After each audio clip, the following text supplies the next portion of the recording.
se sviđa ovdje u našu tuđinu. A vidite, mi nemamo, za razliku od vas, opit življenja u tuđini, jer od kako smo došli, stalno smo u ambijentu onog što je naše ognjište. Od Štokholma, Göteborga, jučer smo obišli i uzeli blagoslov našeg i vašeg episkopa Dositeja, obišli i našeg sabrata Doroteja, pa onda evo ovdje i vama stigli. Stalno smo u ambijentu crkve, tako da nemamo iskustvo življenja u tuđini. To je vaš opit. I to pitanje bi onako prirodno mogli mi vama da postavimo. Kako je živjeti u tuđini? I ovo što smo mi ovdje, vjerujte, kao da nismo nikud ni otišli. Tu je oltar, tu je hram, sveta liturgija, naši oci, naša braća i sestre, i to daleko da je tuđina. To je zapravo otadžbina. Tako da iskustvo življenja u tuđini mi nemamo, pa ne možemo ni da ga podijelimo sa vama. To vi bolje, mnogo bolje od nas znate. Ali evo, da biste u tuđini imali i ukus otadžbine, imate crkvu. Imate svetu vjeru pravoslavnu, imate naše oce, arhijereje, sveštenike, jedni druge, imate Boga među vama, Majku Božju, anđele Božje, svece Božje, praznike, tako da imamo sve uslove za život. Samo što u tuđini treba da budemo oprezni. Jer tuđina nije tuđina samo geografski, prije svega duhovno. I onda čovjek se sreće s ljudima koji najčešće ne samo sreće, nego i živi, da vam kažem, živi, posebno djeca sad, to je jedno iskušenje za sebe. To znam ne iz ličnog iskustva, ali znam iz iskustva meni bliskih ljudi da je to poseban problem. Jedno je doći ovdje u nekom zrelom dobu, sa opekotinama, sa porodičnog ognjišta. Ali djeca koja se rađaju, samim tim i treba da prođu ove sisteme obrazovanja, to je poseban rizik.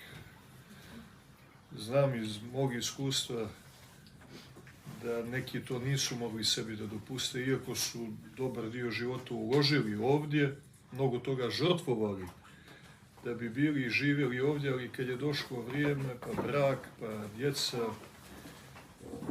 ali ne samo pelene, nego onda treba i u školu shvatiti, to već nisu mogli da iznesu i znam da su se praktično morali vratiti. Za taj rizik nisu imali snage i vratili su se. Ali to je nešto što znam ne iz prve ruke, mada ne iz daleka, to su mi jako bliski ljudi. Zato nije tuđina u geografskom, nego prije svega u duhovnom smislu. Ima dosta tih mutacija i, znate, kad nije prava vjera, onda je to sve nekako manje ili više lažno. I to nije samo sretanje, nego saživot. Tu mora da postoji mnogo jak imunitet i mnogo jak motiv. Mnogo jak motiv da bi čovjek vojevao na tom frontu. Ukoliko nema snage i ukoliko postoji rizik ozbiljnog duhovnog trovanja, onda je bolje evakuisati se na vrijeme dok je još čovjek nekako vitalan i osjetljiv. Jer i ta osjetljivost ima svoj prag. Može čovjek u jednom trenutku da postane neosjetljiv, a to nije dobar znak. I tako, treba biti realan, prosto ako se može, slava Bogu može, ako se ne može, ima gdje se može, pa ajmo polako. Nije ni jedna karta u jednom pravcu. Kako smo putovali, tako možda otputujemo, odakle smo otišli, možda se vratimo, ali to je vama na rasuđivanje i kažem i ovdje vrlo izazovno, baš nešto ovih dana razmišljamo, pa vidimo kakav je taj čudesan Božji promisao, kako mi u otadžbini nismo poznali našu vjeru.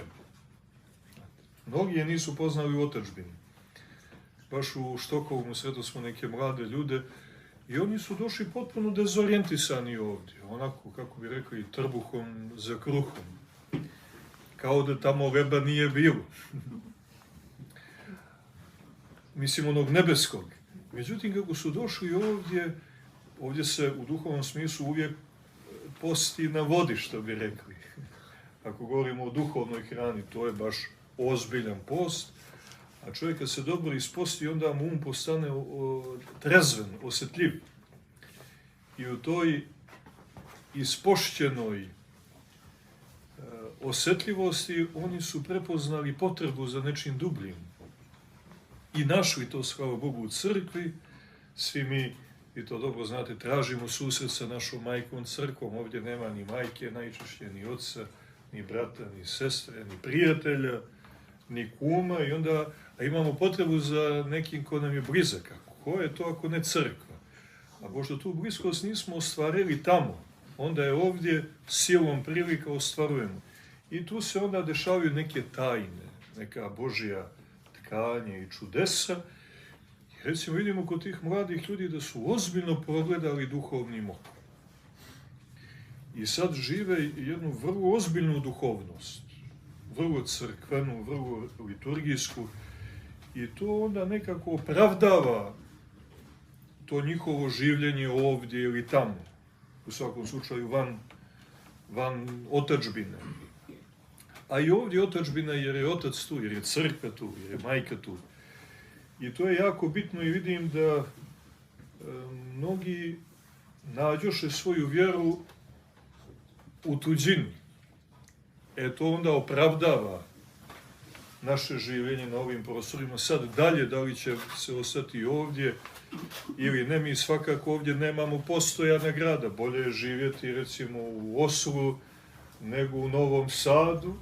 Ako ćeš u Novom Sadu ili u Beogradu da živiš po nekim pogrešnim mapama, jer mjesto te ne spasava.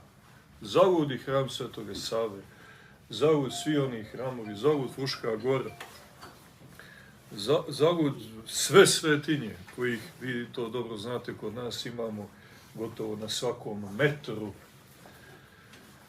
ako ih ne osjećamo. A ovdje vidite imamo ovu crkvu, a sledeća je na nekoliko sati ili avionom ili automobilom. Pa se onda više to cijeni. I ako do toga treba da dođe, onda neka je blagoslove naš boravak bilo gdje. Jer od tog susreta, sudbonosnog susreta u duhu sa našim spasiteljem u crkvi zavisi naša vječnost. Mi svakako u bilo kom gradu živimo vrlo kratko, da vam kažem, to 50, 100 godina, to je vrlo kratko. Neki ne dožive ni toliko, ali je bitno u vremenu naći kapiju vječnosti. Božji promisao, ako vidi da mi to ne možemo tamo, onda nas pošalje neđe daleko, da bismo vidjeli kako je sve to zapravo bilo blizu.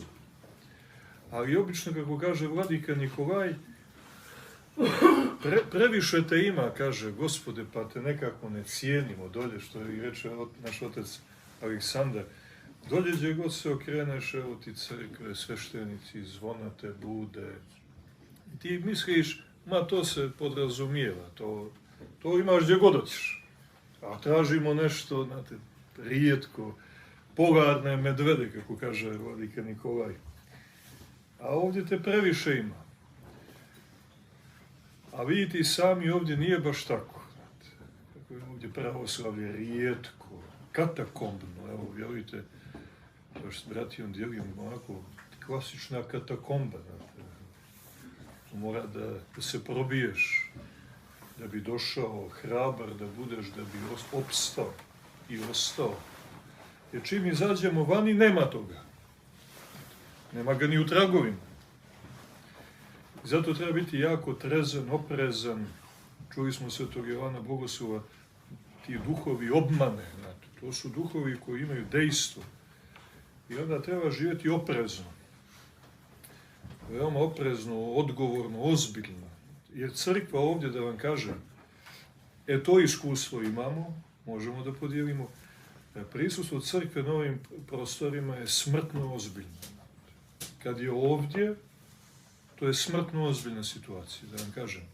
Ne bi ona je ovdje došla zbog nas, je tako? Nije prvo došla crkva, pa mi za njom. Niti smo mi ovdje došli zbog crkve, je tako? Što u Banja Luci nema hramova, je tako?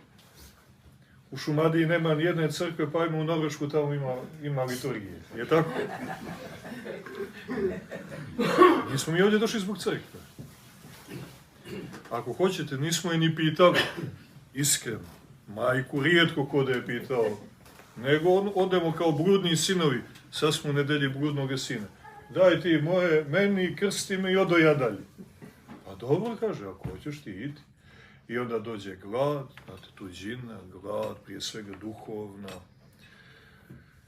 Onda druga su to pravila, drugi su to uslovi života, vi to bolje znate. I onda se sjetimo svega što imamo, sad da ne bismo umirali od gladi. Baš čuh od oca Aleksandra, neki su se selili iz obližnjih gradova u Oslo samo zbog crkve.